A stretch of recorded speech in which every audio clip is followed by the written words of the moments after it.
Welcome to a special Saturday edition of the CK Podcast. I'm your host, Leo Biaz, here on the Basketball Zone YouTube channel, where we cover all NBA, but especially the exciting young Houston Rockets, man. And I got the best, and I mean the best guy to talk about the Rockets, Paulo Alves, straight from Portugal.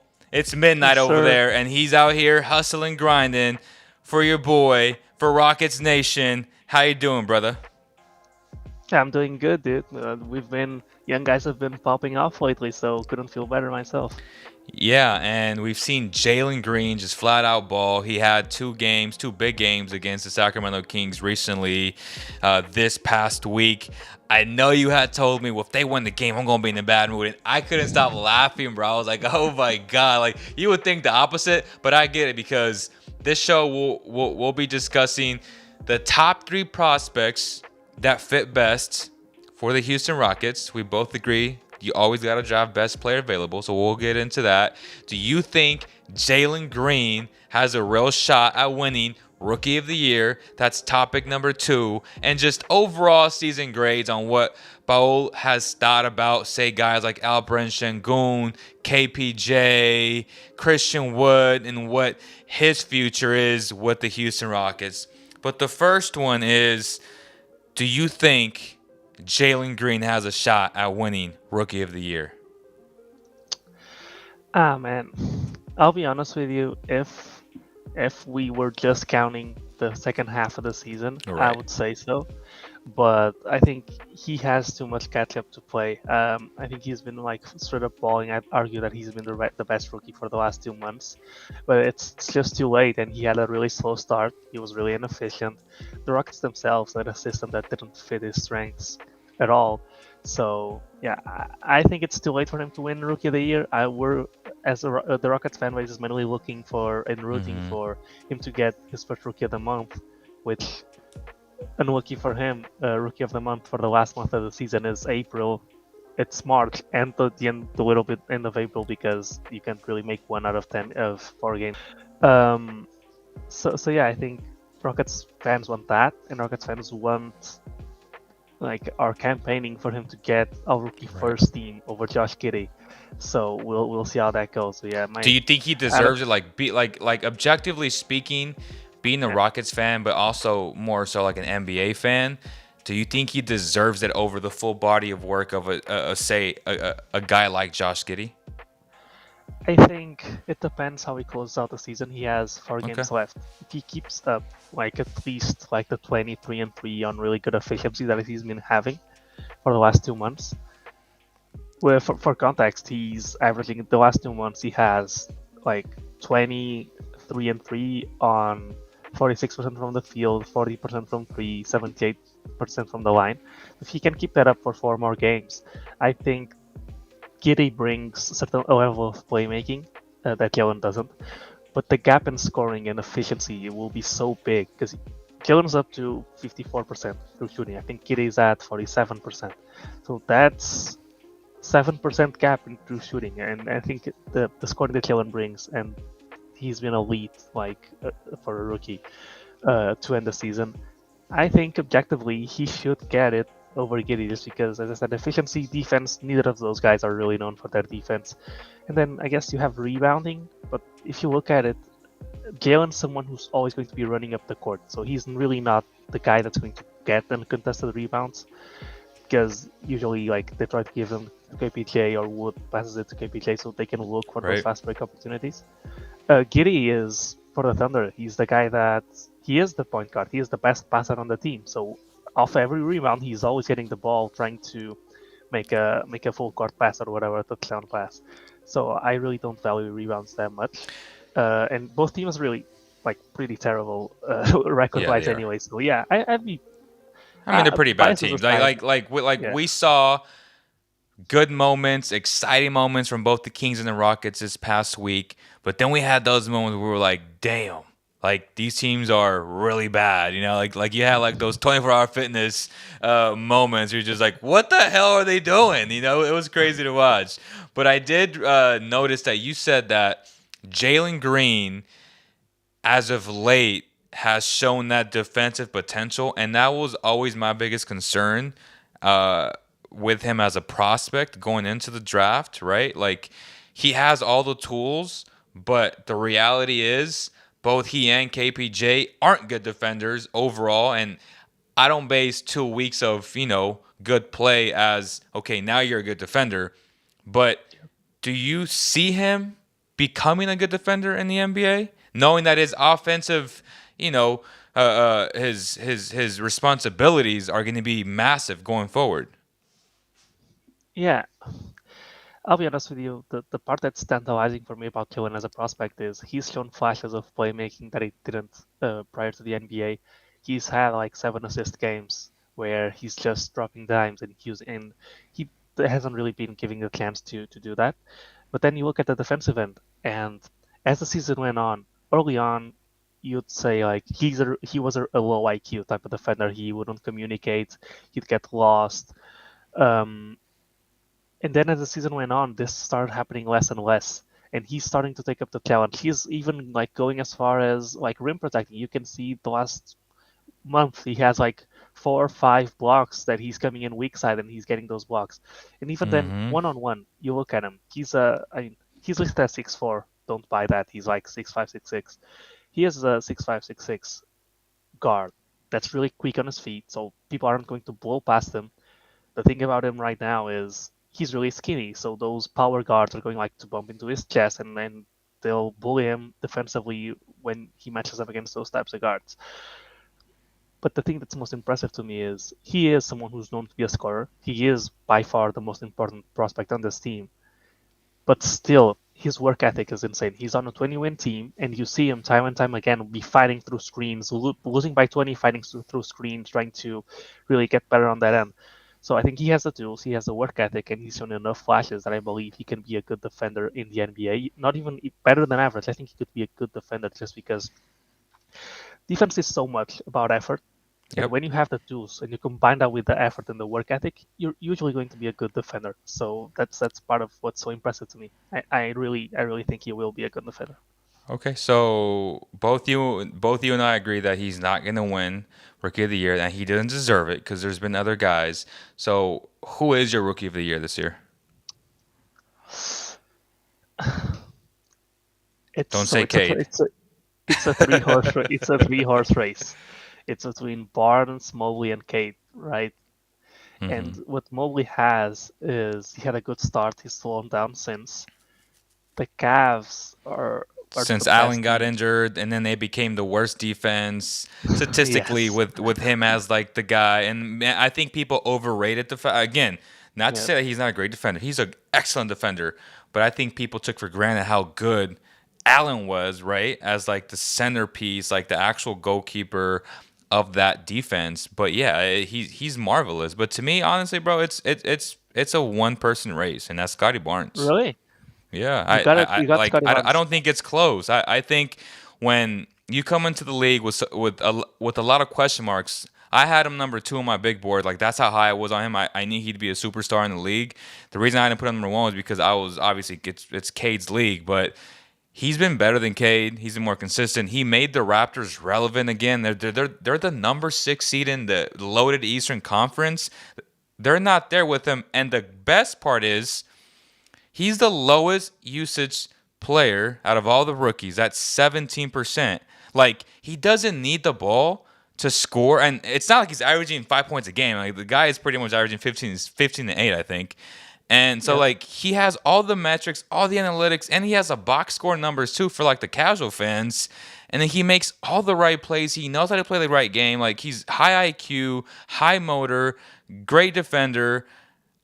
I don't see how it's even a question. Is it because people outside of Canada don't watch the Raptors play, or you know what I mean? Like it's so crazy to me. So I'll be honest with you. I said it was a three-horse race, and what I meant by that is I can see them giving the prize Correct. to three Yeah, different people, to three different that I rookies. agree with. But I have Mobley number 3, and to me it's a toss-up between Cade and What do you like Scotty, and about Cade so much that's you've making you kind of question not going with Scotty? you've kind of like made me lean Scotty by your argument. And when you look at it, the Raptors are a better team, and he's playing winning basketball. He's a good defender. He's a good connector when like he can make good That decisions when he does have the ball. Uh, I can see it. I could totally see him getting it. The argument for Kate is there's those stretches when he goes supernova and he's like consistently averaging like I don't know 27 and 7, and he hasn't been really efficient, but when he does and when he is really efficient, you can like it's so impressive. It's to someone who's not a diehard fan of that team, it's right. easier to fall in love with someone who's the guy. And Scotty might be the guy down the line, but he is a complementary piece for the Raptors. He's an important piece for a complementary one. So I could also see Kate getting the votes because of that, and because we know the voters are not diehard fans of any team. They're just they're casuals. Let's just say it like that. 100%. Um, so I mean, yeah, I could agree with you that Scotty probably deserves it, but I could also see Kate getting it because we're not the ones voting. That, right? And it's two separate questions. Will he win and should he win? Should he win? Yes. Will he win? Like you said, it's a three-person race between him, Cade, and Evan. Like to me, it's honestly, if I'm being objective, I think Evan's impact as well has been really good. So I have number two. And again, I love like I had Cade number one on my big board, but I think as I alluded to earlier, like if it was a last, month, Jalen Green's in the discussion, right? But this is a full body of work. This is a full season type of work, type of award. And I think, it has to count that Scotty's been consistent, except for the 1 month where it was bad, and that's because he was injured. But for the most part, he's been extremely consistent on low usage, doing things the right way. And the key word you said, he's a connector. Like he can score 2 points and be and act like he scored like 1,000 points because he's just that type of guy. And it's not sexy to say he's a great team player. He's not in the highlights like Jalen Green, but he makes winning plays, bro. And I think that has to count for something. But that's my take on that, man. What have you thought before we get into the top three prospects of who the Rockets should go after? Give me your honest assessment on Alperen Sengun, who I'm very high on. I had him number 7 right after Evan Mobley on my big board, which again I had Mobley, just disrespectfully too low, right? Like he should have been 3 or 4 on my list, but he was 6, and I had Sengun at 7. But what have you thought about Sengun this season as a whole? I think he should have gotten more chances than he did. Hundred I percent. think the Rockets held him back for a little bit. There was rumors that his body wasn't ready for some reason. I'm not even sure how much you should credit that. But when he did get the chances, he's looked really impressive. He's looked like someone who you could legitimately run a Sabonis or a Jokic type offense through. Maybe not all the time. I'm not sure if he can be that type of guy where he is that kind of engine for a team. But worst case scenario, he can be your like a rare archetype in today's NBA that is a center that's a 6 man, where he's so good that he's going to make all of your role players off the bench look really good, and that's a worst case scenario, right? Like that's to me that's a really good worst case scenario. Best case Mm-hmm. scenario, he's the one running that team, and he's just such a smart player. People had concerns about his defense. He generally knows where to be. He gets some highlight blocks as well. He's that really good, really cool personality people like.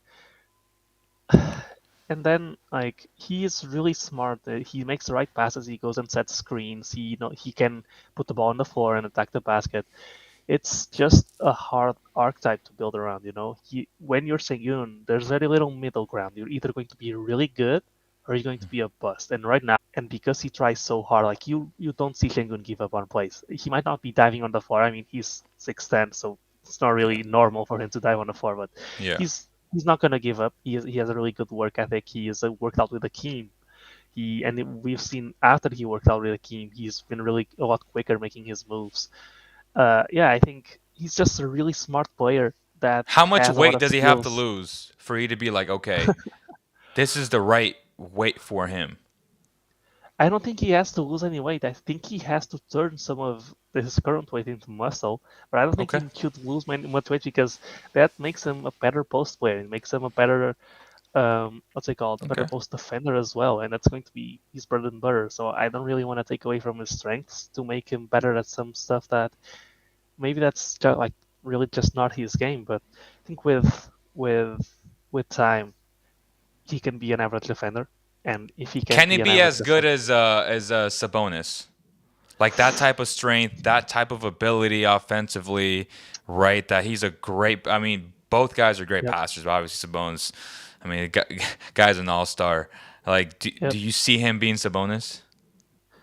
I think it's tough because Sabonis is taller. But then Is he? again, I Sabonis is think he like is. 6'10", 6'11". I mean, he's not that big. Wait, he is? Yeah, I must be wrong about that. Yeah, he's yeah, 6'11". Then I thought he was taller. yeah. I think, man, I think he cares a little bit more than Sabonis about the defensive side of the ball. Okay. I think he can like get a little bit on that, but I think scoring wise, I'm not sure. Uh, and then I mean I think he is like, and at least scoring wise, from a younger age, he's been forced and he is being groomed as for the Rockets to be a 3-point shooter. So that's something that he'll have an edge on as well.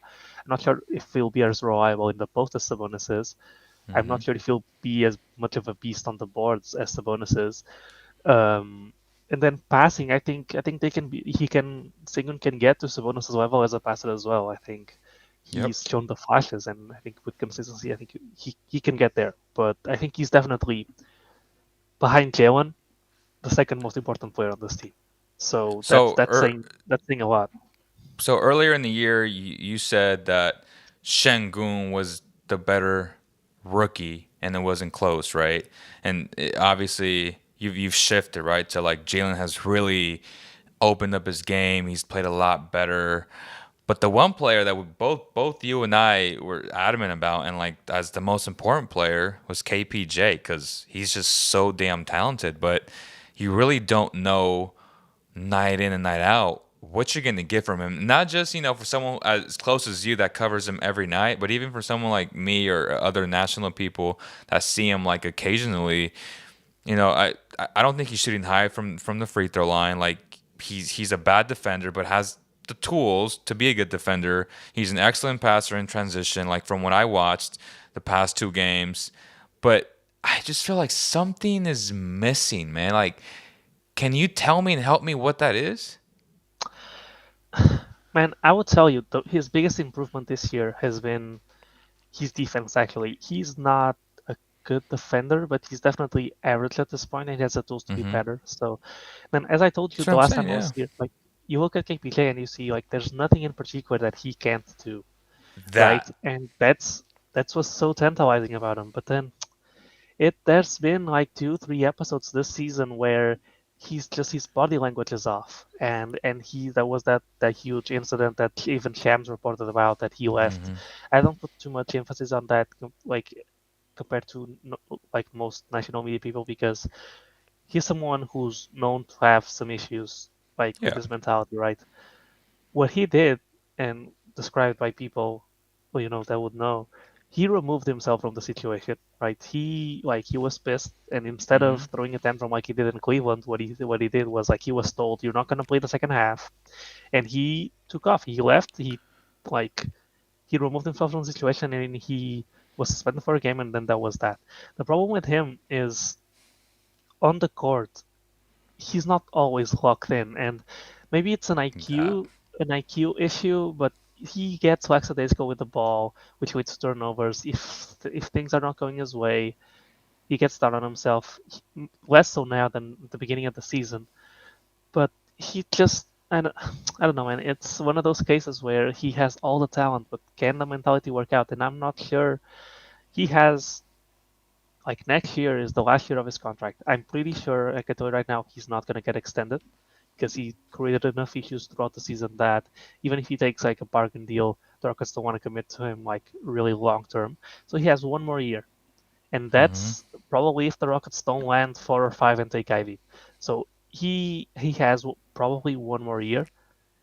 he needs to make that year count. He needs to not have any of these incidents go on. And yeah, and he needs to like he's looked really good without Seawood.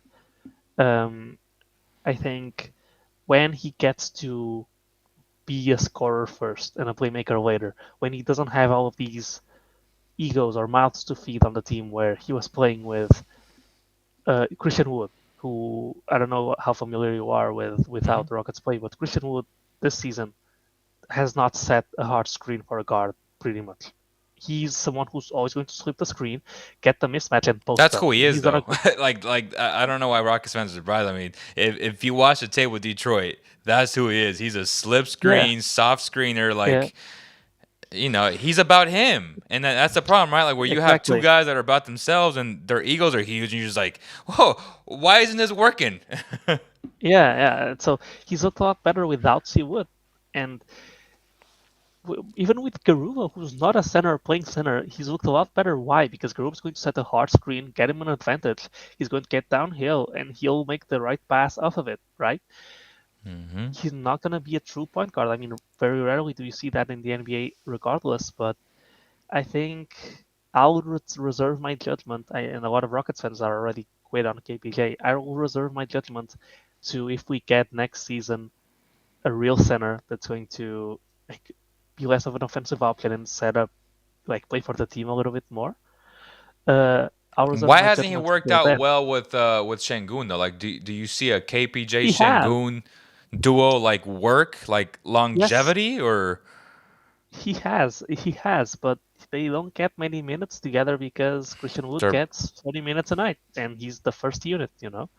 So we haven't gotten a big enough sample size to see how good he looks with Shengun. And Shengun is someone who will set hard screens and yes, who he will will. get advantage to his guards, but we just haven't seen enough. And I think, as I said, next year is going to be key to if KPJ stays in the league or not. Because the thing about him is trading him is not an option because what team really is Yeah. looking to take on that type of problem?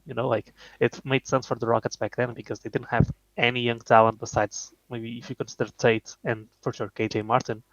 So it made sense at the time, give this guy a shot. You don't have much young talent. The Rockets have since drafted 4 rookies and they're about to draft 2 more next draft. And if you look around the league, Orlando has plenty of young talent. Uh, Yeah.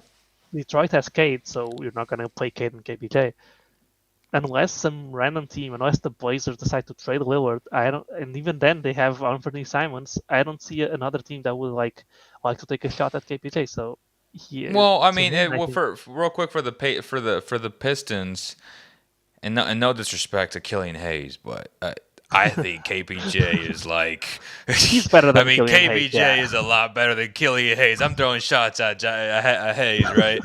No, so yeah, and I see, a Simons and the I think KPJ has a spot in this league no matter what, but it comes down, as you said, to his mentality. yeah, his mentality, his ego. Like, can he keep that in check? Because he knows, when you're that dude and you're hella good. And that's the problem where, like you said, he has too many mental mistakes during any night, really. And it's about being locked in. I don't think it has to do with basketball IQ. It's just more, Draymond Green said this once and very candid. I think he was like at a barber shop, like that whole HBO production stuff. And he talked about 10 guys in the league who can truly lock in. Like when people say lock in, they use it very casually. But being locked in, like playing at that level to where nothing can phase you, is different. And it's not for everybody. And not anyone can just get to that level. But if we can get like KPJ, 50% of being locked in on a nightly basis, I think you get a very good play that can average, 16, 17 a game with like 8, 9 assists a game. And hopefully above average defense, or at least like not be a negative on the floor and not try to hide him. But I he's just so gifted, man. Like I can't give up on someone who's that gifted. You know what I'm saying? Yep. It for the Rockets, it ends up it comes down to this. Next draft is going to be big, and I know we're going to get into that. Depending Well, on who they okay, take, so that's a perfect segue, right? Like let's segue into your top three best fits if you get the number one pick, the number two pick, or number three pick. Who are you going with? Obviously, last year on this channel, we did a great job in breaking down almost every prospect. I was very immersed in last year's draft. This year's not so much. I understand it's a top heavy draft anyway, but who are your top guys for the Rockets in the 2022 NBA draft? right? I think so. The top three guys are Banchero, Jabari Smith, and Chet Holmgren, not in that order. So Okay. taking like into consideration, that's the top tier for me for the Rockets. Mainly because Ivy might be on that tier for some teams, but for the Rockets who have KPJ, Jalen, Josh Christopher, Mm-hmm. like if you went fourth, you take Ivy, right? But like that's not what I'm saying. But if you're top three, you don't reach for him, right? If Okay. if you guarantee the guy that plays a position that you can like just plug into a starting lineup, that's on the same tier, then you go with that guy. So those are my three top guys. And then I'll be honest, the best fit for the Rockets is Jabari Smith, just because he's your typical plug and play guy that's going to hit threes and play defense. Okay, but Mm-hmm. I'm of the philosophy that if you're picking top three in the draft and you're like the worst or second worst team in the entire league, Mm-hmm.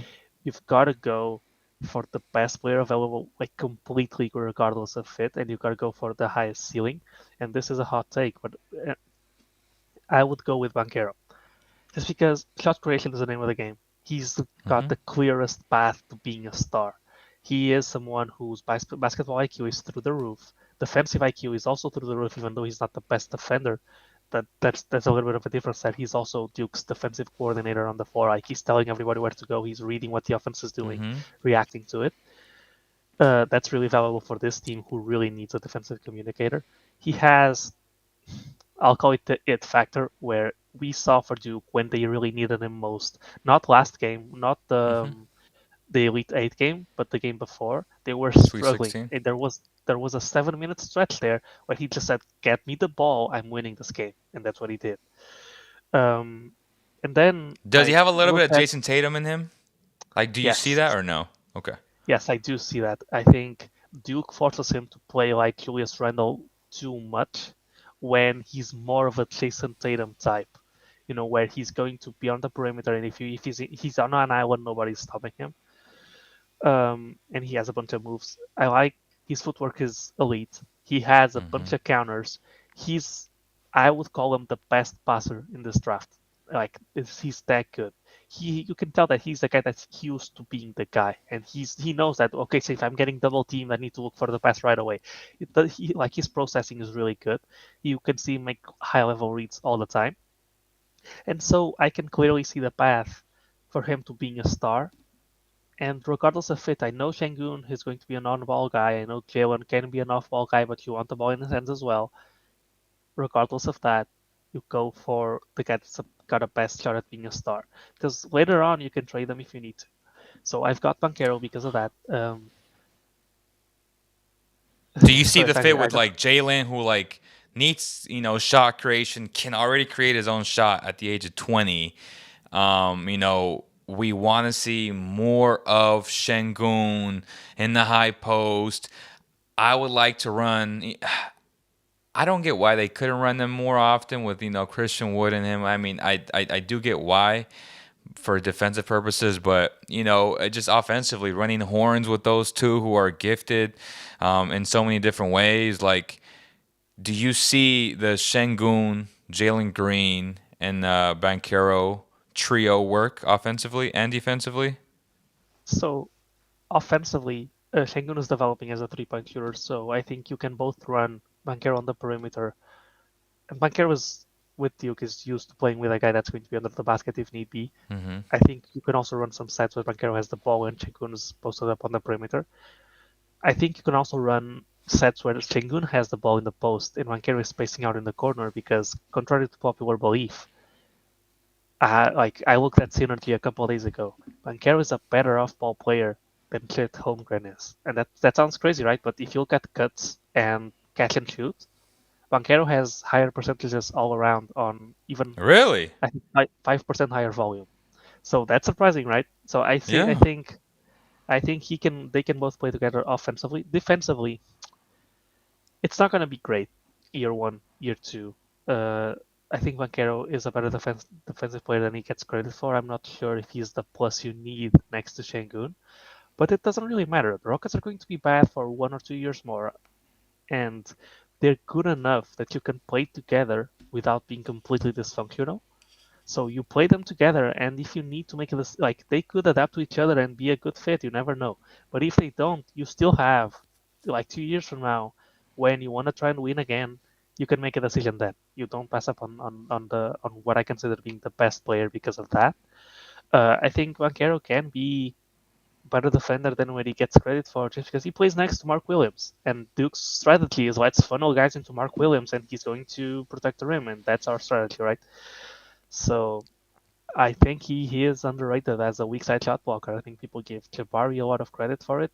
But Banchero has a better body to be a weak side shot blocker. He Yeah, he has the does. He IQ to does. do Yeah. so. He has the IQ to do so. The IQ to do so.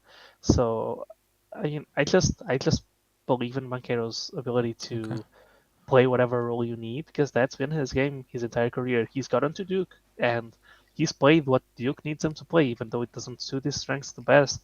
He has no problem deferring on the offensive end. He has the highest usage to assist ratio in to assist percentage ratio in college like basketball. So uh, So above a okay. certain Okay. So threshold. sell me on Chet. Right. So I have Banker 1. I have Cat 2. And why is that? Because, once again, ceiling wise, if you imagine Chat as someone who can become a Rudy Gobert, who is a little bit more switchable, but can shoot threes, like, that's an insane player. Like, Yeah. he doesn't even need to be AD. Like, doesn't need to be AD. Just shoot threes and play defense, and you're an elite player. And he's also really good fit with Şengün, who's not the best shot blocker and not the best rim protector. So he can bring the weak side rim protection. He can be someone who, even if Şengün's the one on the perimeter, he can funnel his defender. He doesn't need, like, he can overplay the 3 point line and just funnel his defender into Chet because Chet's that good of a defensive prospect, right? He's 7'1, 7'2 Yep. with a 7'7 wingspan, something crazy like that, shooting, I think, 38% from three. So it's just he's a great fit. There's concerns about his frame. I'm not gonna lie, but I don't think that should stop you from drafting him. I think eventually he'll fill that out a little bit to some extent. He doesn't need to be, I don't know, Clint Capella or someone like that. But I think I see the upside. I see the fit. I That see that sounds he's like a one of the. much better fit to me, man. Like you just Yeah, no, sold me on that. I'm it like, is. man, Shay. It is a better fit, but that's what I'm saying. I would still take the upside of Banchero better.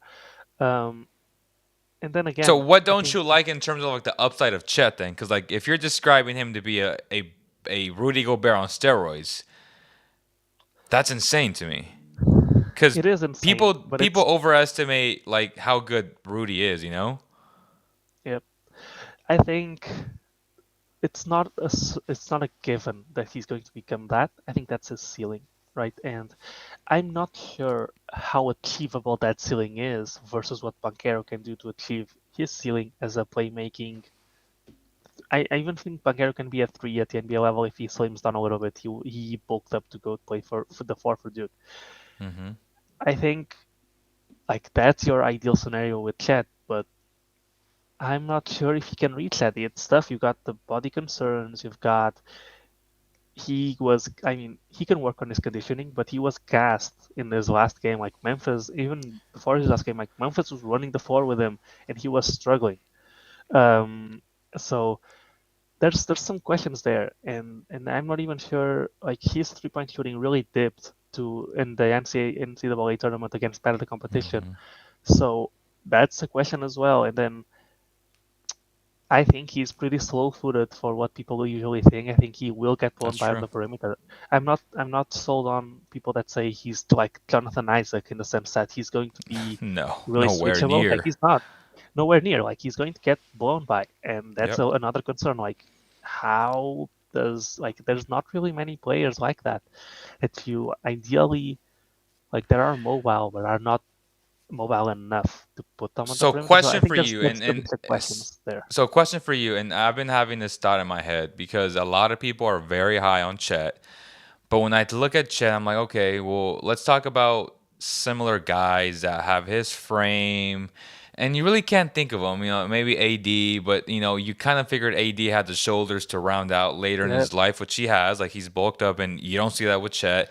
And the only thing that's close to him is Evan Mobley, and Evan Mobley was drafted this past year. Now, objectively speaking, do you think he's a better prospect than Evan Mobley? Because I don't think so.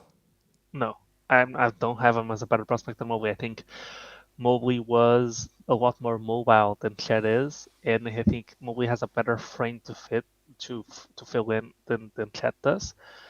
And I mean, yeah, even though Chet's a better shooter, I think Mobley can eventually become that. And what's most important for both prospects is what they can do inside and what they can do on the defensive end. I think Chet's a better prospect.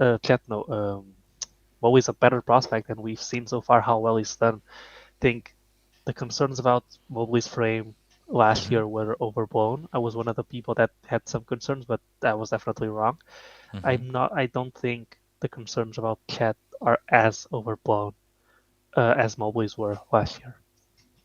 I agree. I agree. And I think the big difference is they're very comparable, similar defensively. Like they're both monsters to and protecting the rim, etc. And maybe Chet's a little bit better at that. But when I think about their games offensively, like you can give the ball to Evan and he can in triple threat pull up for a mid range shot. Like I'm confident, and he has a better handle too. Like I'm confident in giving him the ball in the high post and just go do your thing. With Chet, I'm like, can he do it? Like maybe, and maybe it's been difficult playing with a guy like Timmy, right, who gets the ball a lot, and that's one of the question marks. But it's a question mark either way though. Like he might be able to do it, or he might not be able to do it, right? Yeah, Gonzaga doesn't really let him showcase that, and if he's not showcased it, I can't really count that in. I can't really give him credit for being a better shot creator when like he's hit a couple of middies the entire season, Sure. but it's not nearly like he's like tough where he tries to play physical, but you can tell that that's not really there. And I also have concerns about his shot creation, and if he's going to be just an off-ball player on offense, that's fine if he's good enough on defense. But if he's not mobile enough, or if he's too skinny on defense, then what good is he really? It's I can see the ceiling, like the absolute ceiling, being high enough to be higher than Rankero's. I don't think that ceiling is achievable, and I think the floor is a lot lower than Rankero's. And I Okay. mean, we Well, haven't even talked about the third guy. I know. Well, someone in the comment sections, Fusion Velez says Banquero remind me of an athletic Zach Randolph. Agree or disagree? think think Zach Randolph is more bully ball. I mean, if you look at Yep. what Bankero's done at Duke, I can see it. But I think Hmm. Bankero's game when it comes to the NBA will be more perimeter centric than it is now. Hmm. And that's why I see like more of a Jason Tatum type of guy. Okay. Because I don't think he'll play as much bully ball at the NBA level because the difference in size will be there, but won't be as like flagrant. So give me your third guy. Yeah, I mean, third guy is Jabari Smith. He is to Hmm. me like the safe pick. If you don't want to miss, you're not gonna miss on Jabari. Worst case scenario, you're going to get a 6'10" dude who can defend the perimeter, who can to some extent play inside defense and play and play help side, Hmm. who's going to be an elite shooter. Um, but there's like two glaring holes in Jabari's game that make me think you're probably going to be a really elite role player. I'm not sure if you can be a star. And that is he really struggles finishing at the rim, which is one of the most important things in the NBA. If you go Hmm. and look at his percentages, he's pretty much got the same percentage from the field that he does from three, and that's pretty concerning. And if you watch him play, the eye test. He struggles with physicality, finishing at the rim. He's not the craftiest dude. He doesn't have the most lift where he can hang and then have like try and do some crazy finishes. So I don't really see the tools to become one either. So to me, that's a big concern about Jabari. It's something that he can fix, but it's still a big concern that he'd rather like shoot a really long contested free throw like mid-range jumper than he would. I think at the NBA level, people will overplay his jump shot a lot, and that will and the fact that he can't punish and attack players that are playing too far up on him will be a problem at the NBA level, and that's pretty bad for his potential. That's something he can work on, as I said, but not really buying it in that sense.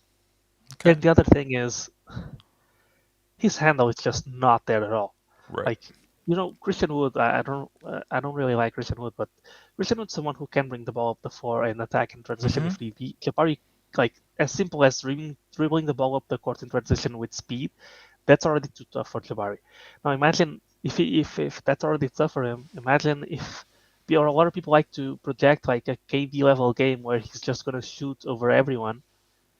I don't see it because KD has a really good handle for his size, and that's what allows him to create enough space to shoot over people. Like you were never going to block this guy's shot, right? But you still need some space to be comfortable shooting the ball, and I don't see the handle on Jabari being good enough to for him to become a star. I think if you like a taller Mikal Bridges, maybe.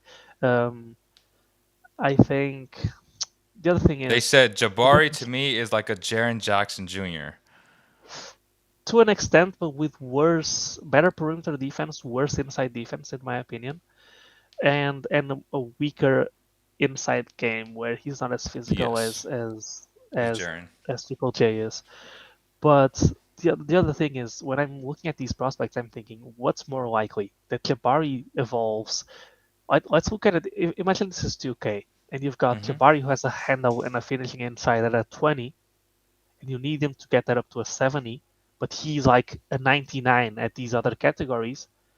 Is it is it easier for him to like build those from the ground up at the NBA level, or is it easier for Banquero, who has all the intangibles and is like a 70s across the board, to pick 3 or 4 categories and take those all the way up and turn those into a 90?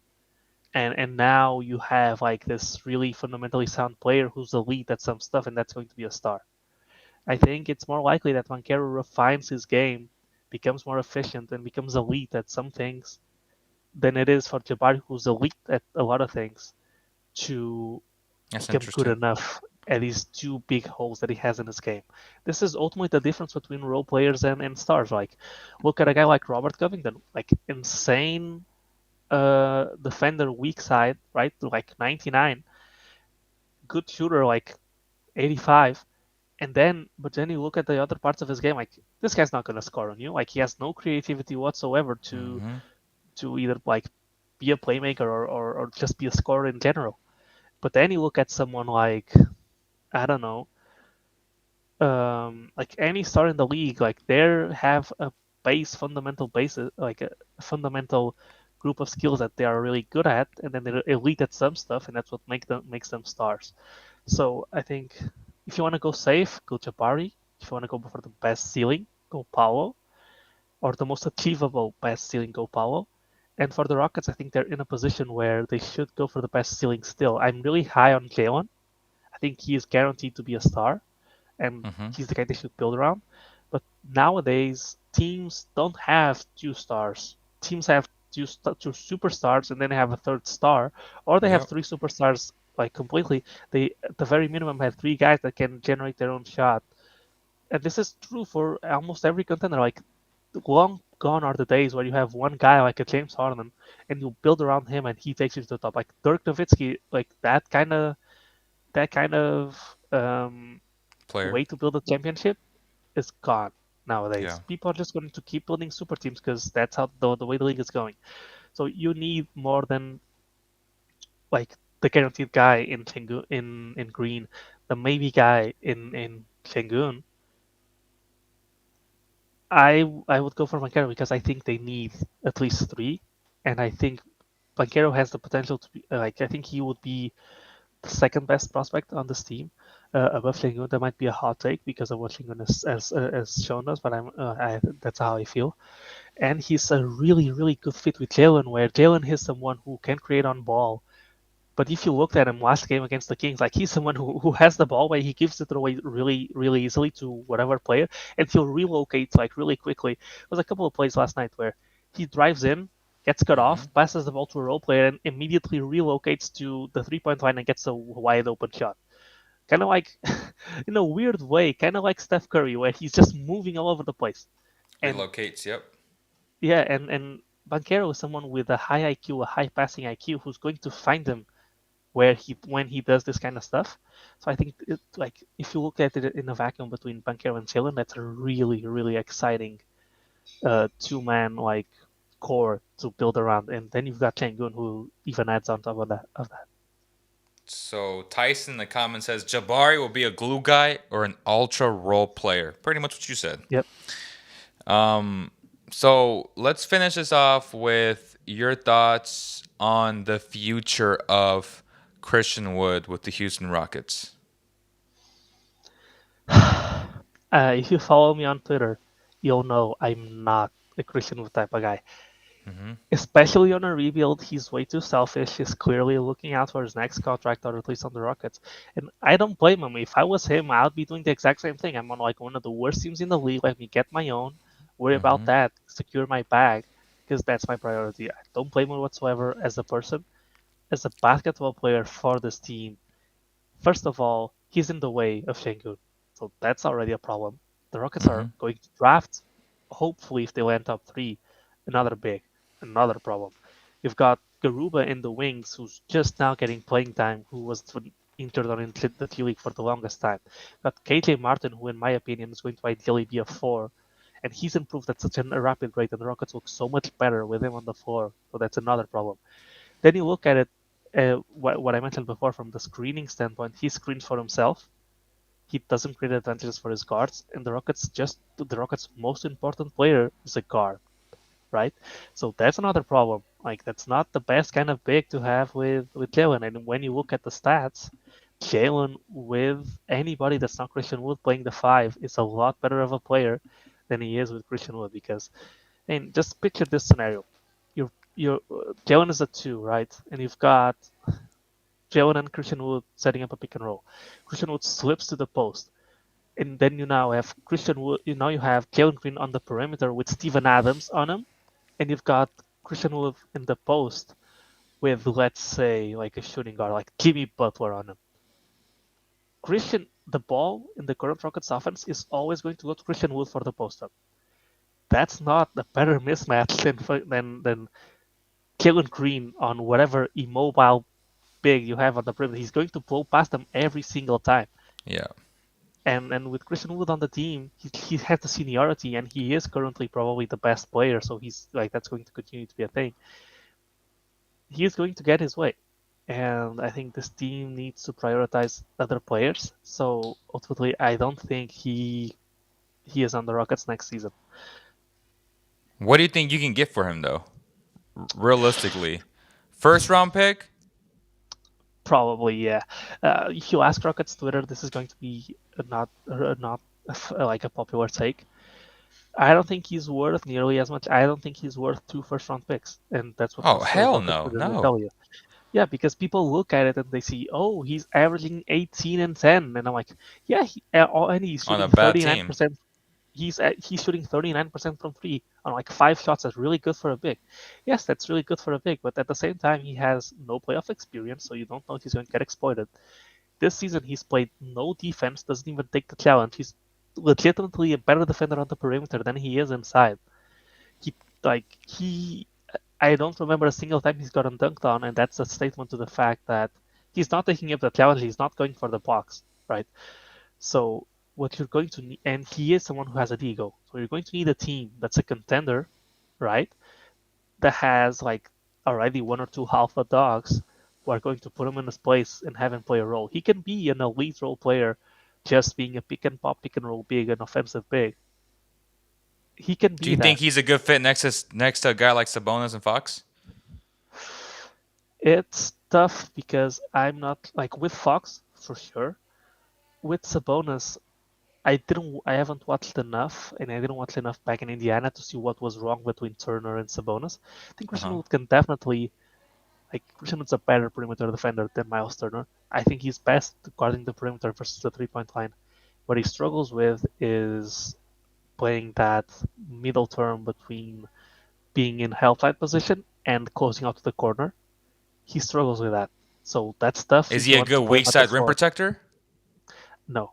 Okay. IQ wise, he has the tools, but IQ wise, I don't see it. He could be better on a better team because he'd be more locked in. Like he knows the Rockets aren't going nowhere this year, so maybe he's not trying. Yeah, I think he might be a good fit with those guys. But then I think the only teams interested in him are going to be teams that have a clear hierarchy where he's not a top two player. And so he's going to play this role like he did when he had James Harden next to him. He's going to put up amazing stats, and the Rockets will look really stupid when they trade him. But for a rebuilding team, it's just a terrible fit. And Yeah. from those teams that are trying to contend and that have the right conditions to take on a guy like Wood, they are going to have salary filler plus what's likely a late first round pick. And I think that's the best the Rockets will get. I think maybe if it's like a good contender, like maybe if it's the Nets or a team like the Nets, maybe they could get like a first this year that's really late and the lottery protected first whenever. Maybe that's the thing. I'm not really sure because contenders like Christian Wood's making $13 million a year, so he's a really bargain contract. So Mm-hmm. maybe a contender is desperate enough that you can get that. Otherwise, if you're looking at a team like the Hornets or those middling of the pack trying to make the playoff teams, you're going to get a first at best, and I'm not even really sure if those teams would be interested. But yeah, I think he he's not a good fit, and if you ask Rockets Twitter, they'll most of them will tell you, yeah, he's on the line to be traded because, as I said, too many bigs, bad fit. Okay. Okay. So last question before I let you go, because we have to watch this Duke game. But what did you think of Daveon Mitchell in the two games they played against the Rockets? Man, first game he was on fire. He is a really good defender. I can tell he's like Marcus Smart type, but Mm-hmm. Beverly type is going to get into you, is going to bother you. I could see him becoming sort of like a Drew Holiday light, where maybe he doesn't get to the level Drew Holiday's at, but I can see the archetype and I can see the shooting, and I I know his jump shot looks a little bit funny, not in the form, but because it's like a moon ball, his free throws as well. Mm-hmm. That doesn't really matter. Like guys have different jump shots like all the Yeah. time. He hasn't been efficient so far, but I mean, Jalen hadn't been efficient until like 2 months ago, and now he's like one of the most efficient players. You never know. These guys need time to get accustomed to the league. I think the offseason is going to be really good for him, and now that the Kings have cleared up a little bit of their point guard situation, I think he can be the guy you have next to De'Aaron Fox and be the backcourt because even though he's like undersized, he plays defense a lot bigger than he is, and off the ball, like you ideally want the ball with De'Aaron Fox, right? Off the ball, he can catch and shoot, he can cut, he can do all those things. So I think fit wise, it's going to be really good. I don't think the Kings made the wrong pick there. Love it, man. Let's end it on that note. Thank you so much, my man. Where can people find you on Twitter? And what's to come for you, my man? Yeah, you can find me at Paulo Alves NBA. That's PAULOALVES NBA on Twitter. I cover the Rockets. I post a lot of stuff about the Rockets. I have a podcast. And stay tuned because we're going to start something really exciting on Monday. I can't disclose what it is right now, but Yep. it's going to be one of the biggest things around on Rockets Twitter. So if you want to stay in tune with the Rockets, I believe I'm a good follow to keep you up on Rockets news. The best follow, because my boy always got the haters in the DMs. They got the haters in the mentions, man. You got to love it, man. Big fan, brother. Thank you so much. God bless you. We got to do this a lot, especially with the draft looming there, with the draft lottery. We're going to do a lot of content, man. Rockets, I love to do video breakdowns. I mean, that's really my specialty. So Excited to break down Jalen's season as a whole from an X's and O perspective. Can't wait for that. But again, thank you so much, my man, and we'll see you very, very soon, man. Thank you. Yeah, and it's been an honor. Thank you for having me on, and I look forward to doing this again in the future. Peace.